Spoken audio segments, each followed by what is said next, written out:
September 17th, 1940. The conference room at the Reich Chancellery in Berlin was thick with cigar smoke and tension. Field Marshal Wilhelm Keitel stood before a wall-sized map of the English Channel, his face drawn, his uniform somehow less crisp than usual. Around the table sat the men who commanded the most powerful military machine Europe had ever seen. They had conquered Poland in 27 days, Norway in 63, France in 46. They had redrawn the map of Europe with their panzers and Stukas, and now, for the first time since the campaign began, they were explaining to Adolf Hitler why they could not win.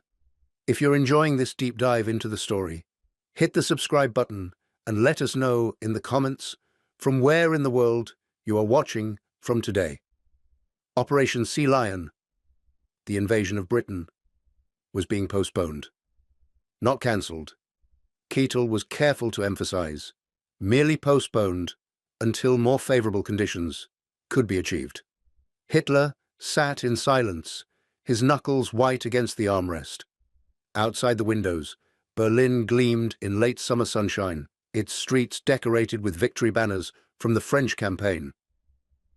Inside this room, the architects of Blitzkrieg were admitting that a small island nation, standing alone, had stopped them cold. What German high command said in those early months and in the grinding 2 years that followed would reveal something profound about the limits of military power. They had expected Britain to crack within weeks. They had assumed that Churchill's defiance was political theatre that would collapse once German bombers demonstrated the hopelessness of resistance. They were wrong, and their private communications, their diary entries, their classified reports show men struggling to comprehend an enemy who refused to behave according to the rules they understood. 3 months earlier, the situation had seemed entirely different.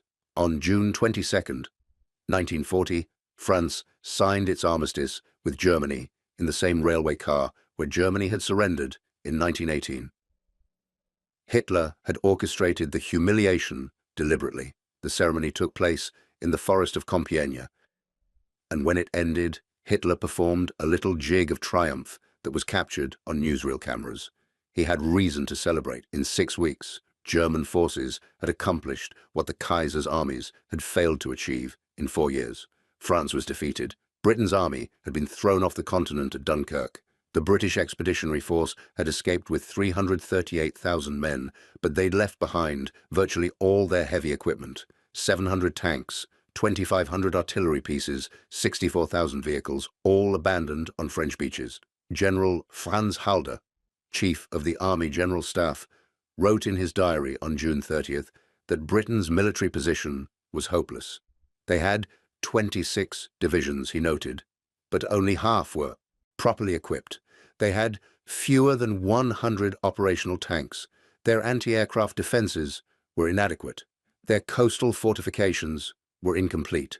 Any rational assessment suggested Britain should seek terms. In the German High Command, the assumption was nearly universal. Britain would negotiate.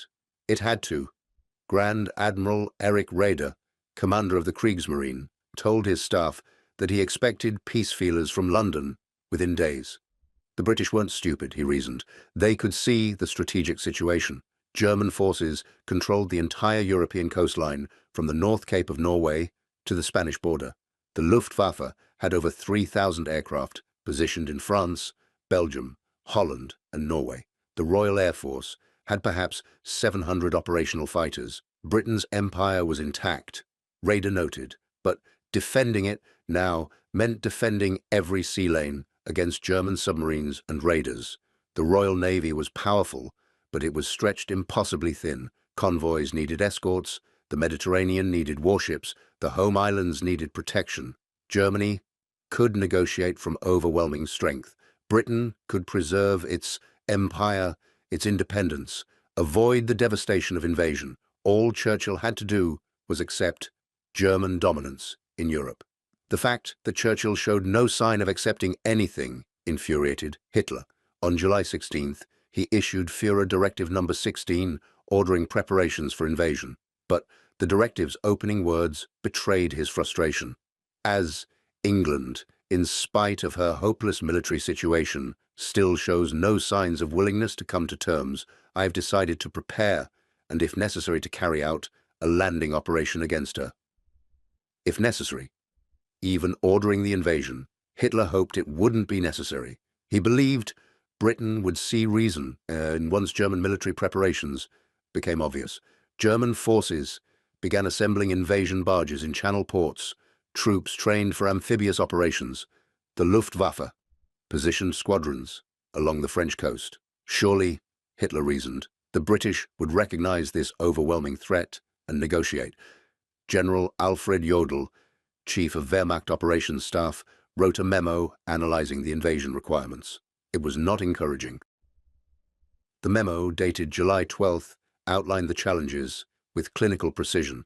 Germany had no specialized landing craft. The Kriegsmarine had been decimated in the Norway campaign, losing much of its surface fleet.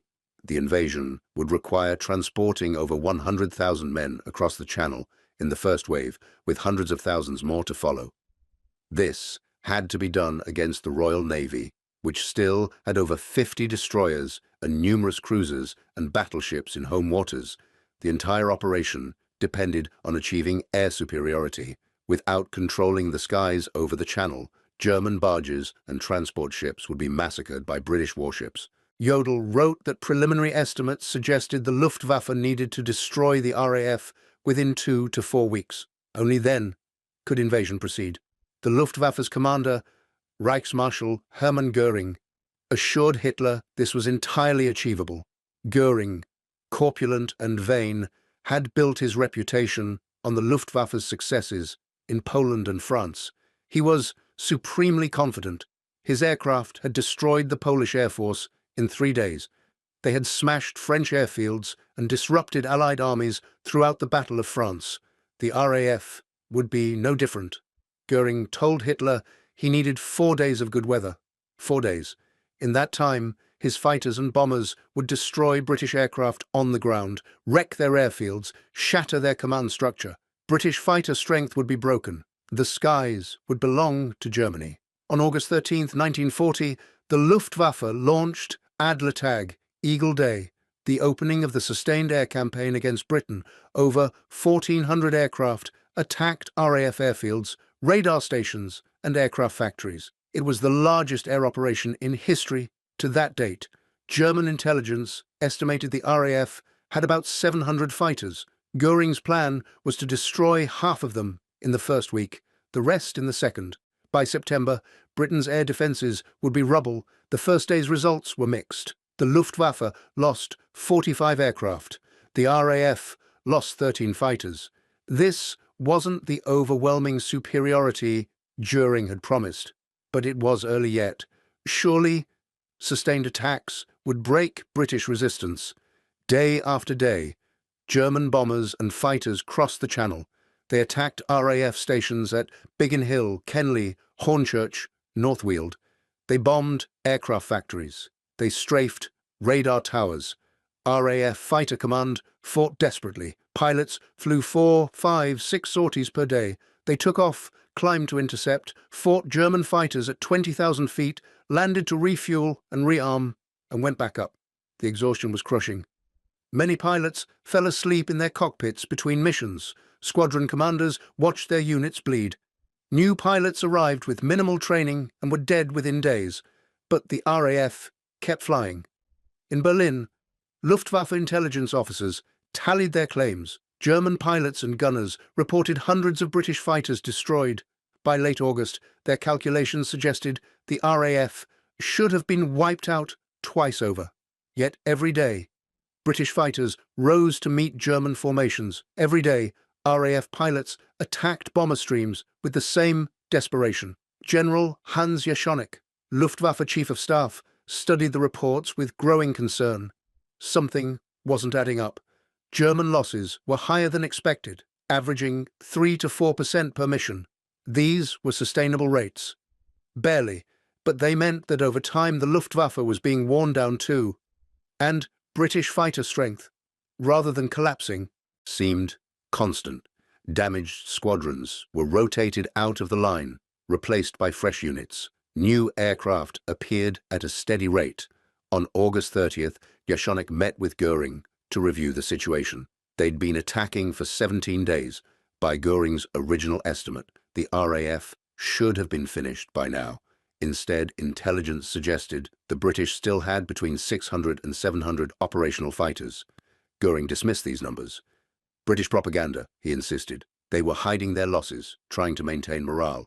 The RAF was on the verge of collapse. Keep attacking. But in private communications, Luftwaffe officers were less certain. Colonel Joseph Schmid, who ran Luftwaffe intelligence, wrote a report dated September 3rd, analyzing RAF strength. The report's conclusions were troubling. Based on German reconnaissance, British aircraft production, and the consistent resistance encountered, Schmid estimated the RAF actually had approximately 1,000 fighters, far more than originally believed. Moreover, British factories were producing 500 new fighters per month, faster than Germany had anticipated. Schmid's report suggested that the Luftwaffe's attrition strategy wasn't working. The RAF was being reinforced faster than it was being destroyed. At current loss rates, Germany was losing the arithmetic. Göring, infuriated, declared Schmid's numbers were defeatist nonsense. He ordered the attacks to continue. In early September, the Luftwaffe changed tactics. Frustrated by their inability to destroy the RAF on the ground and angered by a British bombing raid on Berlin, Hitler ordered the Luftwaffe to attack London and other British cities. The Blitz began on September 7th. 300 bombers escorted by 600 fighters attacked London's East End in daylight. The docks burned, warehouses exploded, 430 civilians died. The bombers returned that night and dropped more bombs. They came back the next night, and the next. For 57 consecutive nights, German bombers attacked London. The devastation was immense. Entire neighborhoods burned. Thousands died. Hundreds of thousands were made homeless. In Berlin, German High Command watched the bombing campaign with mixed feelings. On one level, it was satisfying revenge for British raids on German cities. On another level, it represented strategic failure. The purpose of the air campaign had been to destroy the RAF, enabling invasion. Attacking cities meant the RAF's airfields and factories got a respite. Fighter Command had time to recover, to repair damaged stations, to rebuild squadrons. General Halder wrote in his diary on September 14th that the Luftwaffe had failed to achieve the decisive results hoped for. He noted that RAF fighter strength appeared undiminished, despite weeks of combat. British morale, rather than collapsing, seemed hardened. Reports from German agents in neutral countries suggested British determination was actually increasing. On September 17th, the meeting that opened this script took place. Hitler postponed Operation Sea Lion indefinitely. The official reason was unfavorable weather and insufficient air superiority. The real reason was that German High Command recognized invasion would fail catastrophically. The Kriegsmarine had no confidence in protecting the invasion fleet. The Luftwaffe had not broken the RAF. The British showed no signs of seeking terms. Field Marshal Gerd von Rundstedt, who would have commanded the invasion forces, was privately relieved. He'd studied British defenses and concluded that even if German forces reached British beaches, they'd face a nightmare. British defenders had the advantage of interior lines, allowing them to concentrate forces against any landing. German troops would have to be supplied across the Channel under constant air and naval attack. The entire operation depended on everything going perfectly. War never went perfectly. The postponement of Sea Lion marked a turning point. Though German High Command didn't fully recognize it yet, for the first time, German military planning had failed. They'd set an objective, assembling overwhelming force, executed their plan, and been stopped. Not defeated in battle, but simply stopped by an enemy who refused to quit. This was unprecedented in the war so far. Poland had collapsed in under a month, France in 6 weeks, Denmark in hours, Norway in 2 months. But Britain, battered and alone, remained unbroken. In October, as autumn weather made channel crossings increasingly dangerous, Hitler formally cancelled the invasion for 1940. He ordered preparations to continue maintaining the threat, but privately, he told his generals that Britain would have to be dealt with later. First, he would turn east toward his true objective, the Soviet Union. Destroying Russia would force Britain to make peace, Hitler reasoned. Once the Red Army was crushed and Soviet resources seized, Britain would have no hope of eventual victory. This logic revealed how fundamentally Hitler misunderstood the situation. He still believed British resistance was based on rational calculation of military odds. Destroy their potential allies, demonstrate overwhelming German power, and Britain would accept reality. He didn't grasp that Churchill and the British people had moved beyond such calculations. They'd decided that some things mattered more than military mathematics. Freedom mattered more. National survival mattered more. The refusal to live under Nazi domination mattered more. German High Command's communications throughout late 1940 show men struggling with this psychological reality. General Walter Warlimont, Deputy Chief of Wehrmacht Operations Staff, wrote a memo in November analyzing Britain's continued resistance. The memo tried to apply rational military analysis to what was fundamentally an irrational situation. Britain had no way to win. Warlimont noted their army had been thrown off the continent, their air force was being ground down, their cities were being bombed nightly, German submarines were sinking merchant ships at an unsustainable rate. Yet, Britain fought on. Warlimont's memo concluded that British leadership must be expecting intervention from either the Soviet Union or the United States. This was the only logical explanation for continued resistance. He was partly right. Britain did hope for eventual American entry into the war. But even without that hope, Churchill had made clear Britain would fight on. The memo couldn't account for this. It couldn't comprehend determination divorced from reasonable expectation of victory. Admiral Raeder's diary entries from this period show similar confusion. In an entry dated November 5th, 1940, Raeder wrote about meeting with Hitler to discuss naval strategy. The Führer wanted U-boats to increase pressure on British shipping, to starve Britain into submission. Raeder noted that submarine production was increasing, but that Britain's convoy system was surprisingly effective. British merchant losses were severe, but not yet catastrophic. Britain's food imports had dropped, certainly, but not enough to force surrender. Raeder wrote that he expected the blockade to take effect by mid-1941. Surely by then, facing starvation and continued bombing, Britain would seek terms. He was describing as siege mentality. Germany would surround Britain, cut off supplies, bomb cities, and wait for inevitable collapse. It was sound military strategy. It had worked throughout history. Besieged cities eventually surrendered when starvation and suffering became unbearable. But Britain wasn't a city. It was an empire with resources from Canada, Australia, India, South Africa. And, more fundamentally, it was a nation that had decided the cost of surrender exceeded any suffering Germany could inflict. The Blitz continued through the winter of 1940 into 1941. Coventry was devastated in a single night. November 14th, 1940, 500 bombers dropped over 500 tons of high explosives and 30,000 incendiaries. The medieval city centre was destroyed. The cathedral reduced to a shell. 568 people killed, thousands injured.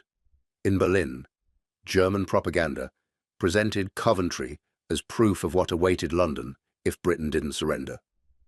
Minister of Propaganda, Joseph Goebbels, wrote in his diary that the Coventry raid would surely shock the British into recognizing reality. The devastation was total, he noted. Nothing could stand against such bombing. British morale must crack soon. It didn't. Birmingham, Liverpool, Manchester, Glasgow, Plymouth, Southampton, all were hammered. The Luftwaffe dropped over 40,000 tons of bombs on Britain. Between September 1940 and May 1941, over 43,000 civilians were killed. Over 1 million. Homes were destroyed or damaged. German High Command waited for the breaking point. General Holder's diary entries throughout this period show a man watching for signs of British collapse. In December, he noted that British bomber attacks on Germany were increasing, suggesting they hadn't abandoned offensive operations despite the battering they were taking. In January, he recorded that British convoys were still crossing the Atlantic, that British forces in North Africa were actually attacking Italian positions. In February, he wrote that British radio broadcasts showed no signs of defeatism, that Churchill's speeches remained as defiant as ever. Each entry conveyed subtle bewilderment. Britain should have broken by now. Why hadn't they? In March 1941, Halder wrote an analysis titled The British Problem for circulation among senior Wehrmacht officers. The document, discovered in German archives after the war, shows a military mind trying to solve an equation that didn't balance. Halder reviewed Britain's strategic situation with brutal honesty. Their army had been defeated in France. Their cities were being bombed nightly. Their shipping was being sunk at a rate of 300,000 tons per month. Their food imports had dropped 40%. Their industrial production was strained. Their financial reserves were depleting. On paper, Britain was losing. Yet, operationally, Britain was functioning. Their factories continued producing aircraft, tanks, weapons. Their military continued fighting in North Africa, in East Africa, in the Mediterranean. Their population continued working, enduring the bombing, maintaining something approaching normal life under extraordinary circumstances.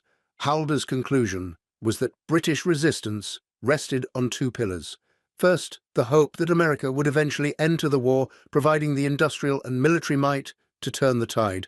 Second, the irrational determination of British leadership, specifically Churchill, who had convinced the British people that defeat was unacceptable, regardless of cost. The first pillar was sound strategic thinking. The second, Halder wrote, was dangerous fanaticism that would eventually exhaust itself. He was half right about the first point. Britain desperately hoped for American intervention. The Lend-Lease Act, passed by the US Congress in March 1941, provided crucial supplies, allowing Britain to continue fighting without immediate payment. President Roosevelt was finding ways to support Britain without bringing America into the war. But Halder was entirely wrong about the second point. What he called fanaticism was something more fundamental. It was the collective decision of a nation that submission to Nazi tyranny was unacceptable. This wasn't Churchill alone, though his leadership crystallized it. This was a population that had looked at the alternative and chosen suffering over surrender.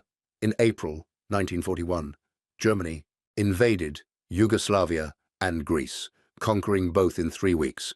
It was another demonstration of German military power, another set of countries added to the list of defeated nations. In Berlin, propaganda emphasized that Britain now stood entirely alone. Every country that had resisted Germany had been crushed. British military adventures in Greece had ended in another evacuation, another Dunkirk, more equipment abandoned, more men evacuated with nothing but their rifles. Surely now, German High Command thought, Britain would recognize the futility of continued resistance. They didn't. In fact, British morale seemed to harden further. Reports from neutral observers in London noted that rather than being demoralized by defeats, the British appeared grimly determined. Churchill's speeches continued to frame the war not in terms of military victories, which Britain wasn't achieving, but in terms of moral necessity. Britain wasn't fighting to win in the traditional sense. It was fighting because surrendering was unthinkable. If you find this story engaging, please take a moment to subscribe and enable notifications. It helps us continue producing in-depth content like this. On June 22, 1941, everything changed. Germany invaded the Soviet Union. Operation Barbarossa involved over 3 million German troops, the largest invasion force in history. Hitler had finally turned toward his true objective, the destruction of Soviet communism and the seizure of living space in the East.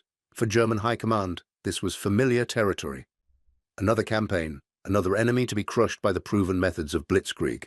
For Britain, it meant a powerful ally, even if that ally was also totalitarian and had been Germany's partner in carving up Poland less than 2 years earlier. The initial German advances into Soviet territory were spectacular. Entire Soviet armies were encircled and destroyed. Hundreds of thousands of prisoners were taken. German forces advanced hundreds of miles in weeks. In Berlin, there was renewed confidence that the war would end by autumn. Once Russia was defeated, Britain would have no choice but to seek terms. They'd be alone again, facing victorious German forces that could return their full attention to the Western Front. General Halder wrote in July that the Russian campaign was proceeding faster than the France campaign had. Soviet resistance, while fierce in places, was being overwhelmed by superior German tactics and equipment. He predicted Moscow would fall by September. The Red Army would be destroyed, and Britain would finally accept reality. What Halder and the rest of German High Command didn't anticipate was that the Soviet Union, like Britain, would refuse to break, according to schedule. But that's a different story. For understanding what German High Command said about Britain's refusal to break during those first 730 days, their private communications reveal a consistent pattern. Initial confidence that Britain would seek terms quickly, growing frustration when Britain continued fighting despite hopeless odds, attempts to explain British resistance through rational strategic analysis, hoping for American or Soviet intervention, and underlying all of it, a fundamental incomprehension that a nation might choose to fight not because it could win, but because surrendering was worse than any amount of suffering. The German military mind, trained in Clausewitzian doctrine, that war was politics by other means, couldn't fully grasp an enemy for whom the war had become existential. For Germany, war was about achieving strategic objectives, territorial gains, establishing dominance. For Britain, by 1940, war was about survival as a free nation. These were incompatible frameworks. German High Command kept waiting for the moment when mathematical reality would force British surrender. That moment never came because Britain had stopped calculating odds and started enduring. The winter of 1941 into 1942 brought a savage awakening for German High Command. In the frozen forests outside Moscow, German forces that had been promised victory by Christmas found themselves stalled, then pushed back by Soviet counteroffensives. Temperatures dropped to minus 40 degrees. Equipment froze. Men died of exposure. The blitzkrieg that had conquered everything from Warsaw to the outskirts of Leningrad had ground to a halt in the Russian winter. And through it all, Britain kept fighting. Field Marshal Wilhelm Keitel, who had stood before Hitler in September 1941 explaining why Operation Sea Lion must be postponed, now found himself explaining why the Russian campaign hadn't ended as promised. The excuses were familiar: weather, logistics, unexpected enemy resilience. But there was a new element in these conversations, a growing awareness that Germany was now fighting a two-front war with no end in sight. Britain, which should have collapsed under bombing, was not only surviving, but expanding its military operations. RAF Bomber Command was conducting increasingly large raids on German cities. British forces in North Africa were fighting a seesaw campaign against German and Italian forces under General Erwin Rommel. British commandos were raiding the Norwegian coast, the French coast, anywhere German forces felt secure. This wasn't the behavior of a nation on the verge of collapse. This was a nation settling in for a long war. Admiral Karl Dönitz, who commanded Germany's U-boat fleet, understood this reality with cold clarity. His submarines were sinking Allied merchant ships at a terrifying rate. In 1941, U-boats sank over 4 million tons of shipping. Dönitz calculated that if he could sustain losses of 700,000 tons per month, Britain's supply lines would break. Food, fuel, weapons, everything Britain needed to continue fighting came by sea. Sever those lifelines, and Britain must collapse. But British convoys kept coming. The Royal Navy developed better tactics for protecting merchant ships. Escort carriers provided air cover in mid-Atlantic, improved depth charges, and sonar made U-boat operations more dangerous.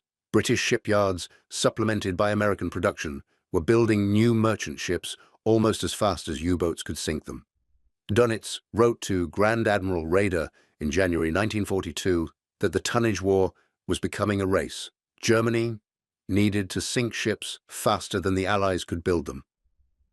Current production rates suggested this race was close, too close.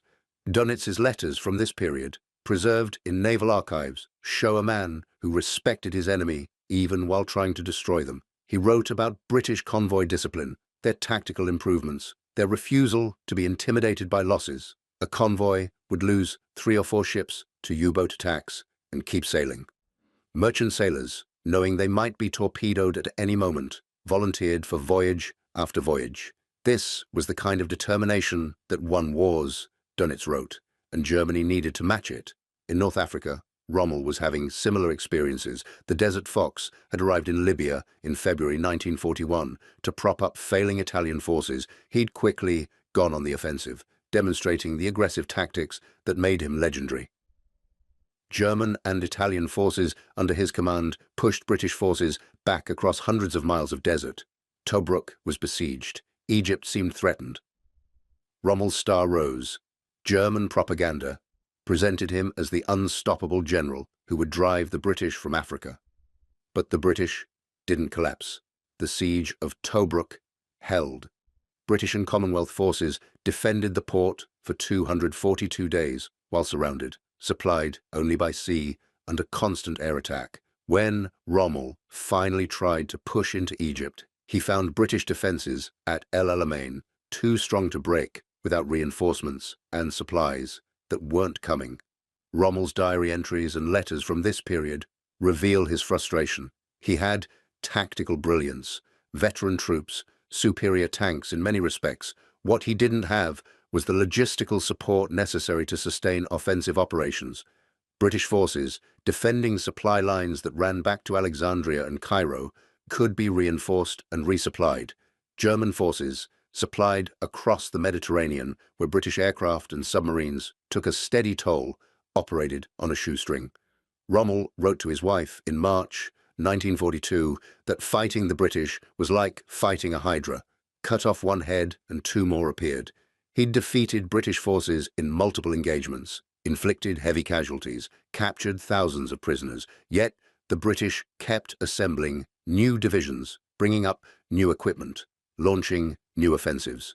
Where were they getting the resources? How could a nation, supposedly on the verge of starvation and collapse, keep fielding effective military forces on multiple fronts?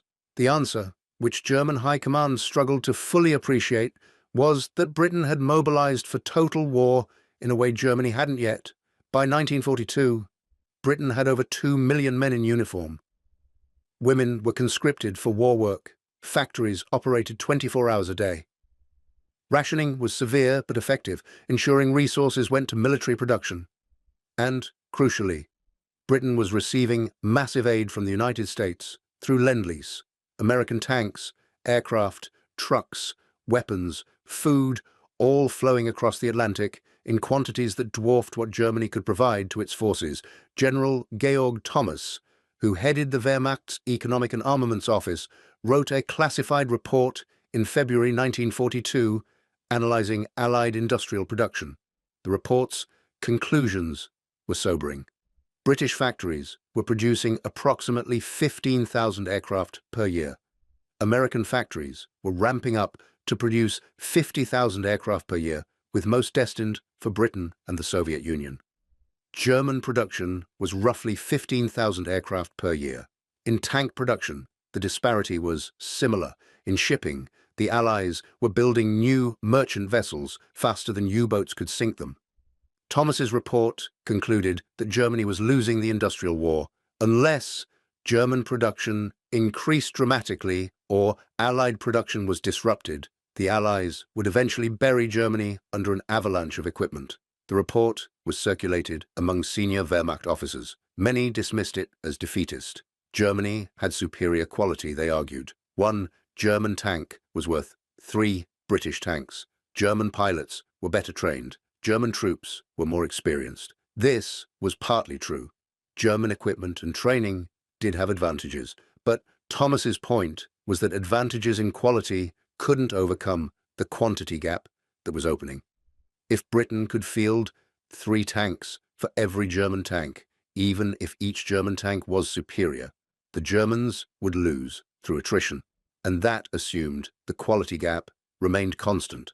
British and American equipment was improving. The Spitfire fighters that fought in the Battle of Britain had been upgraded multiple times. New marks were faster, better armed, more effective. American Sherman tanks were appearing in British service, not as good as German Panthers or Tigers in direct combat, but reliable, easy to produce, and available in massive numbers. Field Marshal Albert Kesselring, who commanded Luftwaffe forces in the Mediterranean, saw this material disparity firsthand. In December 1941, he'd watched as British forces in North Africa launched Operation Crusader, a major offensive to relieve Tobruk. The operation involved over 700 British tanks, hundreds of aircraft, massive artillery support. Kesselring's forces had fought well, inflicting heavy losses, but the British kept coming, and they absorbed casualties that would have shattered other armies and continued attacking. Kesselring wrote to Goering in January 1942 that British material superiority was becoming overwhelming. Every engagement saw British forces supported by artillery concentrations that German forces couldn't match. British air support was constant. British logistics were solid. This wasn't the scattered, defeated force that had been evacuated from Dunkirk. This was a professional military machine that had learned from its defeats and was now applying those lessons ruthlessly. What perhaps troubled German high command most was that Britain wasn't just defending anymore. British commandos raided the Lofoten Islands in Norway, destroying fish oil factories that produced glycerin for German explosives.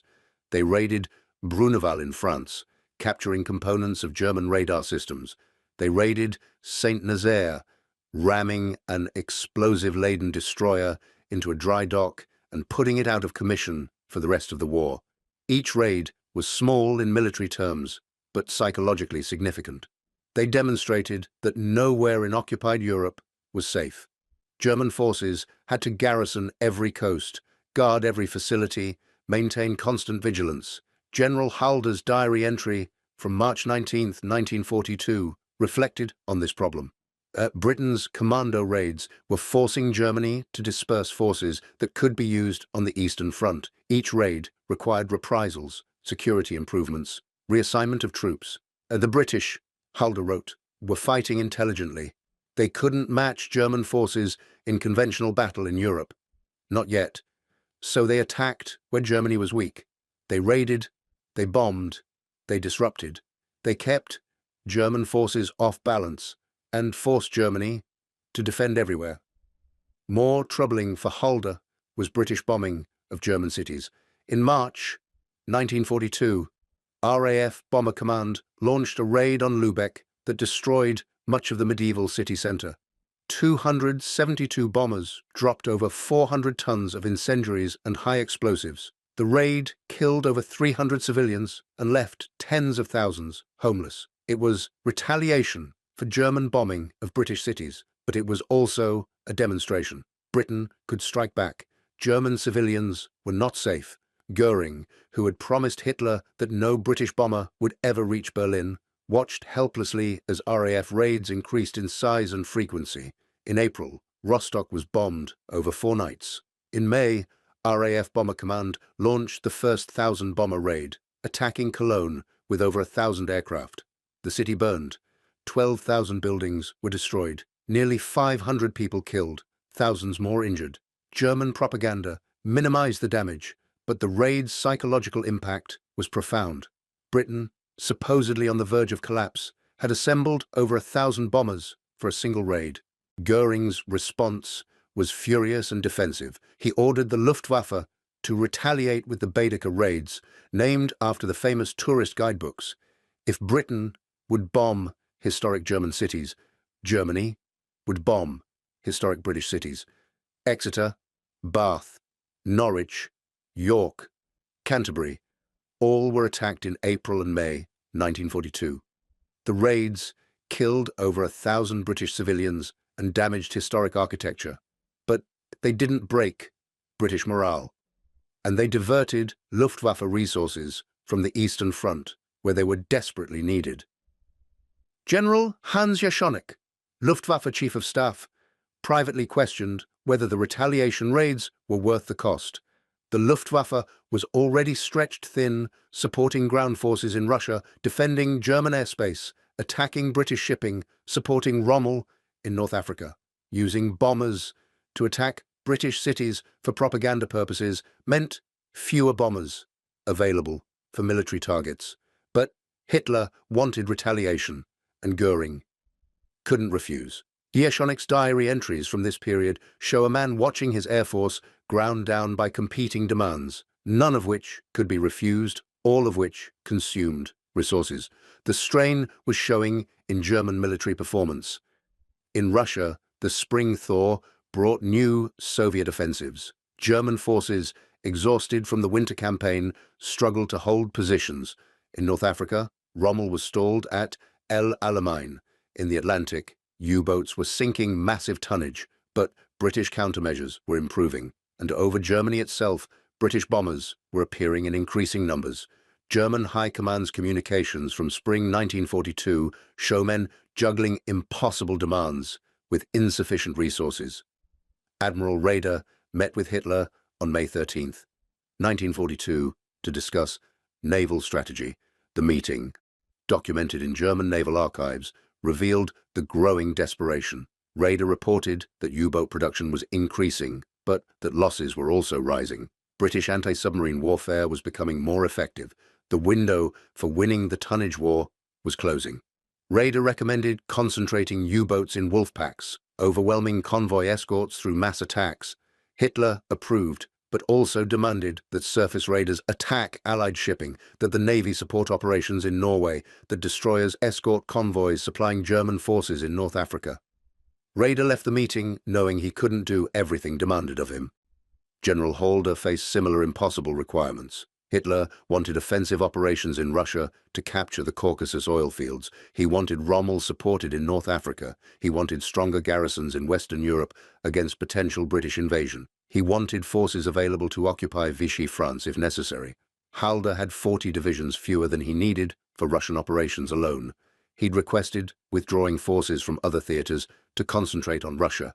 Hitler refused. Every position must be held. Every objective must be achieved. In this context, Britain's continued resistance wasn't just militarily problematic, it was strategically catastrophic. Germany was fighting on multiple fronts against enemies who wouldn't quit.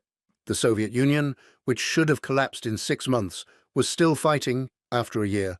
Britain, which should have sought terms in 1940, was bombing German cities and raiding the European coast. And now, America had entered the war. Japan's attack on Pearl Harbor in December 1941 had brought the United States into the conflict. Hitler, in a decision that historians still debate, had declared war on America 4 days later. This decision baffled some German officers. General Halder had written in his diary that Germany now faced enemies with combined industrial production 5 times greater than Germany's. The United States alone had an economy larger than Germany, Italy, and Japan combined. American entry meant eventual Allied victory unless Germany achieved decisive results quickly. But decisive results weren't coming. Russia wouldn't collapse. Britain wouldn't negotiate. And America was mobilizing.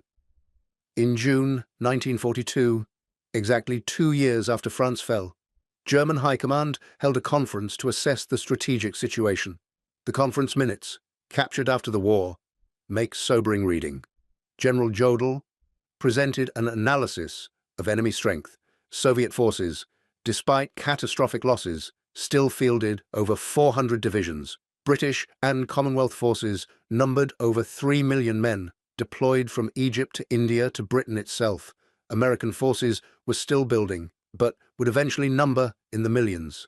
Against this, Germany had approximately 250 divisions, many under strength, fighting across a front stretching from North Africa to the Arctic Circle. Italy and Japan were allies, but each had their own problems. Italy's military had proven ineffective without German support. Japan was focused on the Pacific, not on Germany's European war. Jodel's conclusion was that Germany needed to win the war in 1942. If the war dragged into 1943, Allied industrial production would create material superiority that Germany couldn't overcome. Field Marshal Keitel agreed. Germany's only hope was delivering a knockout blow, probably against the Soviet Union. Capture the Caucasus oil fields, destroy remaining Soviet forces, force Stalin to seek terms. With Russia defeated, German forces could concentrate against Britain. Perhaps then Churchill would recognize reality.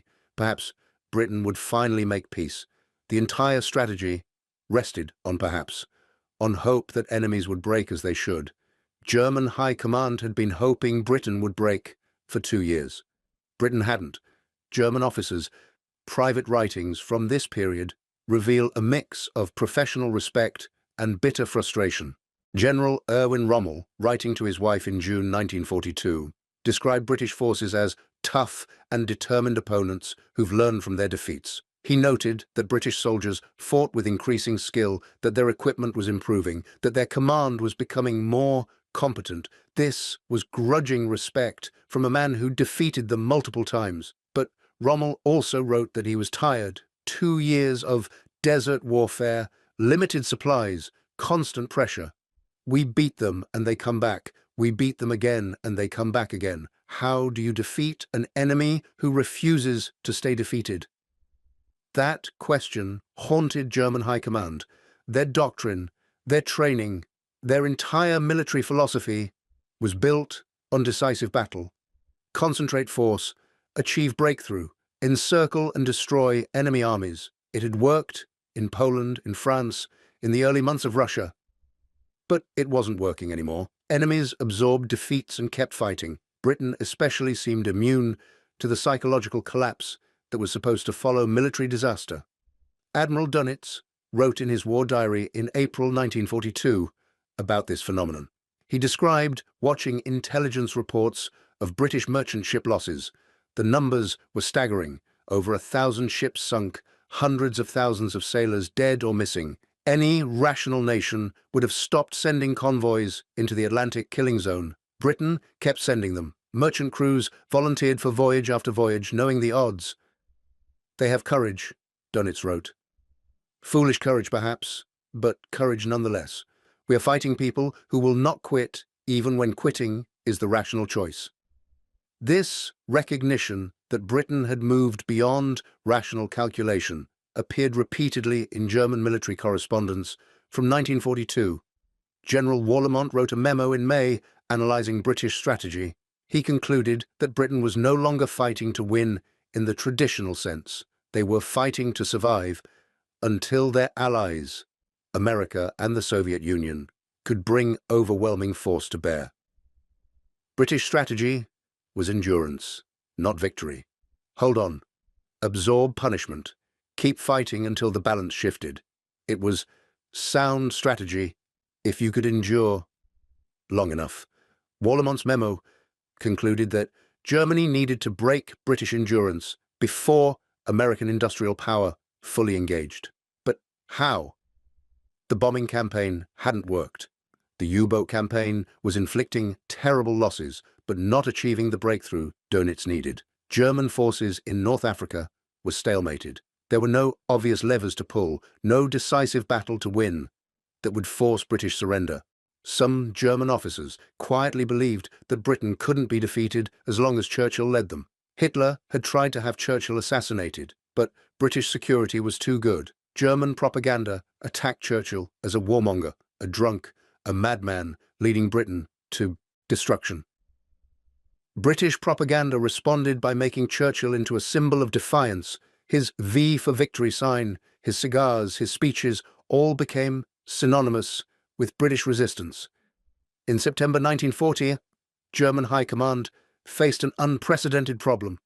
Britain refused to surrender. After conquering Poland in 27 days and France in 46, Nazi Germany's military machine had never failed. Until now. Field Marshal Keitel stood before Hitler explaining why Operation Sea Lion, the invasion of Britain, must be postponed. The arithmetic was simple. Britain's army had been thrown off the continent at Dunkirk, leaving behind 700 tanks and 2,500 artillery pieces. They had fewer than 100 operational tanks and faced over 3,000 German aircraft. Any rational nation should negotiate. But Britain didn't negotiate. Churchill's defiance infuriated Hitler, who ordered preparations for invasion while hoping Britain would see reason. The plan required destroying the RAF within weeks. Göring promised it would take 4 days. He was catastrophically wrong. The Battle of Britain raged through summer 1940. German intelligence claimed the RAF should have been destroyed twice over, yet British fighters kept rising to meet them. By September, Hitler postponed the invasion indefinitely, the first time German military planning had failed. The Blitz followed. 57 consecutive nights of bombing London, over 40,000 tons of bombs dropped on British cities, 43,000 civilians killed. German High Command waited for the breaking point that never came. Private diaries and classified reports reveal their bewilderment. How do you defeat an enemy who refuses to stay defeated? By 1942, Germany faced a nightmare, a two-front war against enemies who wouldn't quit. Britain, supposedly on the verge of collapse, was bombing German cities, raiding occupied coasts, and fighting in North Africa. Admiral Dönitz wrote, "We are fighting people who will not quit even when quitting is the rational choice." German military minds couldn't grasp that Britain had stopped calculating odds and started enduring. They'd moved beyond military mathematics to something more fundamental, the determination that surrender to Nazi tyranny was worse than any suffering. If you're enjoying this deep dive into the story, hit the subscribe button and let us know in the comments from where in the world you're watching from today.